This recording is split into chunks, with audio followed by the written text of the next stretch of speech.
Alright, welcome back. It is Mike Farmer going over my keto-ish lifestyle and how I do it. This is brisket. I bought like a 20-pound chunk, which was on sale. That's how they sell it in Texas. This is about a fifth of it. I'm going to show you how. This is a vacuum sealed bag. You can see there's a little bit of fat in there. And the way I make this, I take beef broth. Hold on here, I'm just going to turn you around so that you can hopefully see this. Can't quite see what you can't see, so okay. Take that big frozen piece of chunk of meat. Put it in the slow cooker, put this in there. I take a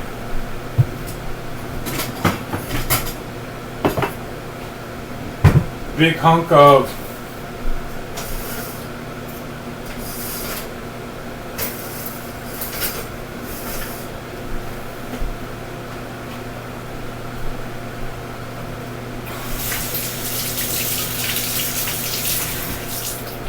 take that big piece of brisket, put it in the beef broth, and then I take some onions.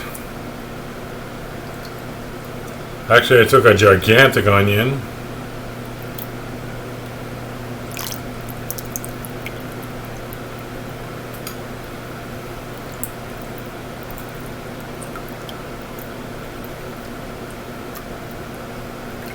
See?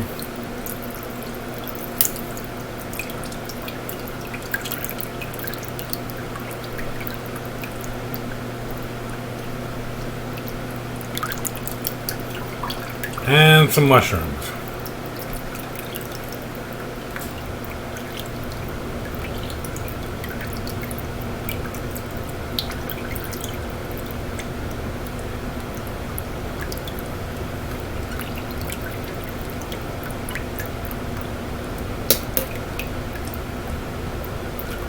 Alright. The gigantic piece of onion out of there. Nothing else. I didn't even put salt and pepper. Alright. Then I just stick the meat back in there. Whoa. That wasn't cool. I just splattered my table. Alright. I actually like mushrooms. Some people do, some people don't. But I think mushrooms and onions are superfoods. Not to mention they just add incredible flavor. Okay, and then I just break it up.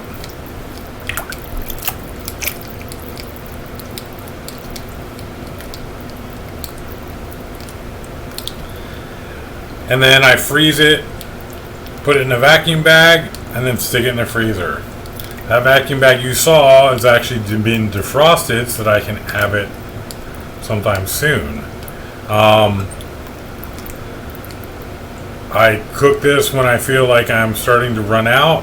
Yesterday, or 2 days ago, I had defrosted a big chunk, which is why I cooked it last night. It cooks overnight. Cook it for 12 hours. Just turn the slow cooker on and come back the next morning. The house smells great, and all is good. This way, when you freeze it in the broth that you cooked it in, it stays moist, and when you put it in the frying pan, when you're done, all you have to do is use a strainer or however you do it, get the juice off, and then you can flavor it to whatever you want. If you want barbecue sauce, you can put barbecue sauce on it. If you want taco seasoning, you can make this into a taco meat. If you want, whatever you want. So basically keeping it in a beef broth keeps it beef flavored and neutral so that I can do it. I like having flexibility in my foods. Once you pigeonhole what you have to do with your foods, you end up stuck with eating what you have and the way it's cooked. I do the same thing with chicken. This slow cooker, and I know a lot of people use Instapots now, and that's fine. Use what you have, but I've just always had a crock pot, and I always just found it very simple. Never needed to buy another one, not to mention I have the old-fashioned kind. It's got the clips on it. They no longer make them like that anymore. But, you know, that's why I was saying like chicken. Like 3 weeks ago, I had the biggest urge for a turkey sandwich. So I went and bought some of that. I didn't buy the good sliced turkey. I went to the cheaper section and bought the, you know, that packaged squeeze, whatever the stuff you want to call it. It's like $3 or $4 a pound. It's not bad, but it's kind of Turkish. So I was like, man, this is silly. I'm like, I can buy chicken at a much better price and get fresh chicken, like good chicken. So I go and I buy those 10-pound bags of leg quarters. They're $5 or 50 cents a pound. Now listen, you're not getting 50 cents a pound chicken because half of that weight is skin, bones, cartilage, and stuff you're not going to eat. So you get half of that. So now you're paying $1 a pound, more or less. Actually, I think I get better than that, but let's just say $1 a pound. Okay? So that's much better than even the really cheap sliced chicken or sliced turkey or whatever to make a chicken sandwich or turkey sandwich. So I bring the leg quarters home and I do the same thing, but I use chicken broth. Now, sometimes I want to make it healthier, so I also buy a beef bone broth or a chicken bone broth. I just didn't happen to have any this time, so I didn't use any this time.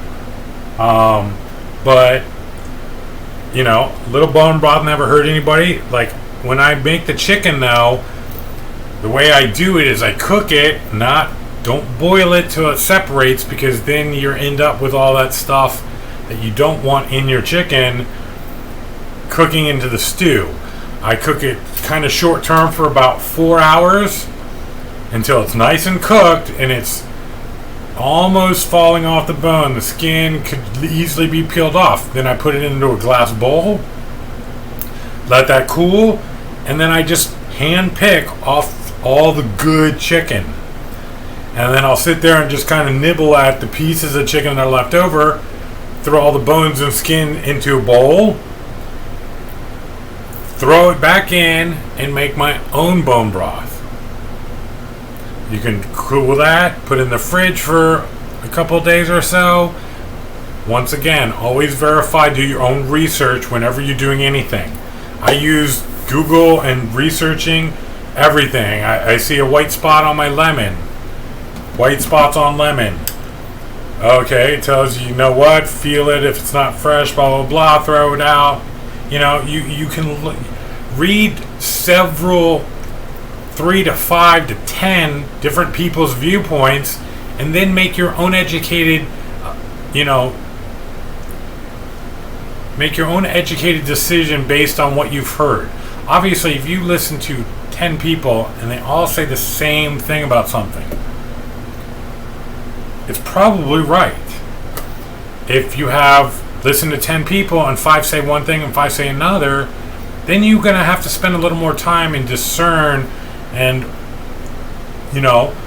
read what they have to say about something else, something that you might know a little more about. Practical reasoning, people. Make decisions based on practical reasoning. So, always educate yourself, always make your own decisions, always cook according to your own taste and flavors. So, if this is not, I don't add a lot of salt when cooking, because you can always add salt at the plate. Okay, you can't unsalt. Alright? Obviously, certain things you want to get a little flavor in there when you're starting to begin, but with this, especially since it already has the beef broth in it, I'm going to put this back in the fridge.